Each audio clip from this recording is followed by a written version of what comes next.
বেশি কথা থেকে কাজ বেশি হয়েছে। মাশাআল্লাহ, মানে যেমন শুনছেন তার চেয়ে ভালো, তার থেকে ভালো পাইছি। এটা কিন্তু আমাদের দেশে এই জিনিসটা অনেক উপকারী। এটা কিন্তু অনেকে মনে করে না জানি কি জিনিস হয়ে যেতেছে, কিন্তু আজকে দেখে তার প্রমাণ পাই না। আমার উচিত আরো দুজন আসুক, এটাই আমরা আলহামদুলিল্লাহ। বলেন আপনারা যে বাচ্চাকে হত্যা করে দিলাম, ওই বাচ্চার খাতনাটা করা হয়েছে যে এর আগে আমি আরেকবার ডাক্তারখানে গিয়েছিলাম।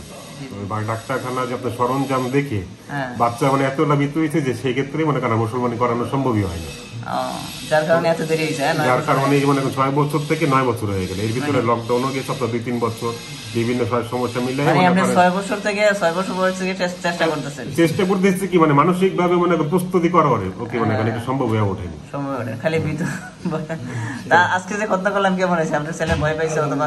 এখন তো আলহামদুলিল্লাহ অনেক কাজ তো সম্পূর্ণ হয়ে গেছে। তুমি কি ভয় পাইছো বাবা? না না, ভয়টা কিছু পাইনি। এইভাবে দিছি যে ওই জায়গার যে সরঞ্জাম ওইটা তো আমরা ছাড়িয়ে গেছি। তার পরবর্তী দিন এখানে আসা যে উপকারটা পাইলাম, আরো 10 দিনে আসা উচিত। এটা বিজ্ঞাপনে দেওয়া কাজের থেকে কাজ বেশি, কথার থেকে কাজ বেশি। এই জিনিসটা মানে যেমন শুনছেন তার চেয়ে ভালো, তার থেকে ভালো পাইছি। এটা কিন্তু আমাদের দেশে এই জিনিসটা অনেক উপকারী। এটা কিন্তু অনেকে মনে করে না জানি কি জিনিস হয়ে যেতেছে, কিন্তু আজকে দেখে তার প্রমাণ পাই না। আমার উচিত আরো দুজন আসুক, এটাই আমরা আলহামদুলিল্লাহ।